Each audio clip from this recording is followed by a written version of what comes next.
بسم اللہ الرحمن الرحیم۔ السلام علیکم۔ حضرت ابراہیم خواص رحمۃ اللہ علیہ فرماتے ہیں کہ ایک دفعہ میں ایک جنگل میں سے گزر رہا تھا کہ مجھے رات ہو گئی۔ رات بہت تاریک تھی اور راستہ بھی نظر نہیں آ رہا تھا، لہٰذا میں حیران و پریشان راستے میں ہی رک گیا اور سوچنے لگا کہ اب کیا کروں۔ ابھی میں اسی شش و پنج میں تھا کہ اچانک میں نے کسی کتے کے بھونکنے کی آواز سنی۔ میں نے دل میں کہا کہ کتے تو آبادی میں ہوتے ہیں، لہٰذا ضرور یہاں قریب ہی آبادی بھی ہوگی۔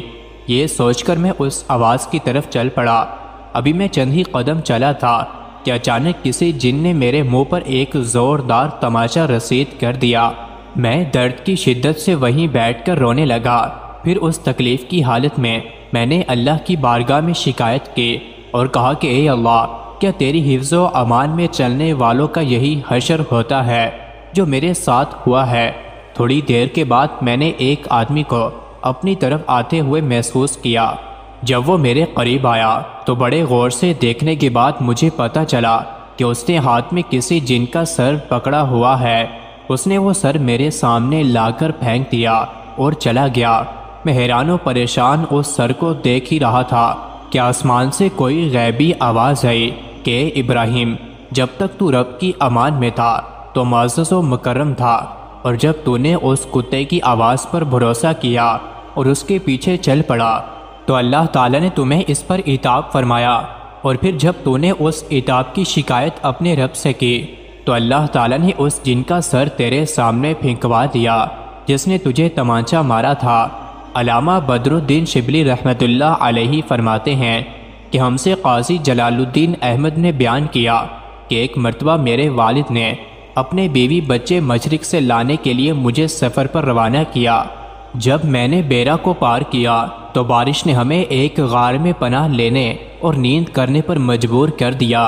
میں ایک جماعت کے ساتھ سویا ہوا تھا کہ اچانک مجھے کوئی چیز جگانے لگی۔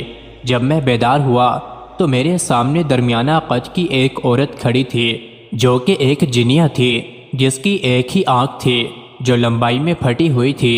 میں دیکھ کر گھبرا گیا تو اس نے مجھے کہا، تمہیں کیا ہو گیا ہے؟ گھبراؤ نہیں، میں تمہارے ساتھ اپنی چاند جیسی بیٹی کا نکاح کرنے آئی ہوں۔ تو میں نے گھبرا کر کہا، اللہ تعالیٰ خیر فرمائے۔ پھر میں نے دیکھا کچھ لوگ میری طرف آ رہے ہیں، ان کی شکلیں بھی اس عورت کی طرح تھیں جو میرے پاس آئی تھی۔ ان سب کی آنکھیں لمبائی میں پھٹی ہوئی تھیں۔ ساتھ ایک نکاح کے لیے قاضی اور گواہ بھی تھے۔ پھر قاضی نے خطبہ پڑھا اور نکاح کر دیا، جسے میں نے قبول کر لیا۔ اس کے بعد وہ سب چلے گئے اور وہ عورت میرے پاس دوبارہ آئی، اور اس کے ساتھ ایک حسین و جمیل لڑکی تھی۔ اس کی آنکھ بھی اس کی ماں کی طرح تھی۔ اس نے لڑکی کو میرے ساتھ چھوڑ دیا اور خود چلی گئی۔ بس میرا خوف اور دہشت بڑھ گیا اور میں اپنے پاس والوں کو کنکریاں مارنے لگا تاکہ وہ بیدار ہو جائیں، لیکن ان میں سے کوئی بیدار نہ ہوا۔ تو میں نے بارگاہ خداوندی میں دعا اور عاجزی کرنے لگا۔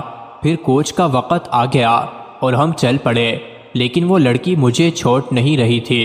اسی حالت میں 3 دن گزر گئے۔